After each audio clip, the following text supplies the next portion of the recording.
So, why is this UN review of the European Union's disability rights policies so important? It is really important because this is an important moment for the rights of people with disabilities and intellectual disabilities, because these are the people that we represent. This is really important because the UN Stability Committee is going to check if the EU is doing enough for the rights. And we have to be there also to witness it, and also to, yes, raise the awareness about it in our work. For you, what are the biggest challenges people with intellectual disabilities face in Europe nowadays? I think Elil has noticed these challenges. I would mention three of them. So first, the issue of deinstitutionalization. There are many people in the European Union living in segregating institutions. They do not have access to the outside world. They cannot make choices about their own lives, and this is a big problem.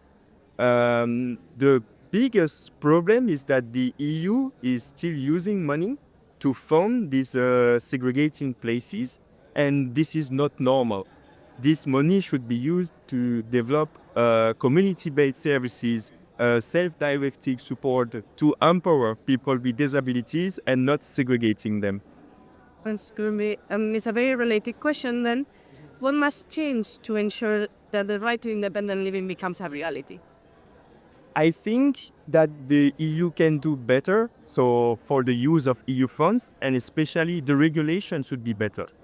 There is already some good things that are in place in the regulation. For example, condition to receive EU funding, but this condition is not really checked. This is a big problem. There is also now the EU guidance on independent living, so some examples of good practices for which money can be used, but this is not a legislation, and this has to be used also by member states. And yeah, these are the changes that I'm waiting. So a better regulation and a better implementation of the regulation, and good practices spreading and becoming systemic. Absolutely. What does independent living mean to you? Independent living means having control about our life, choosing with whom we live, choosing our friends, choosing the work we do.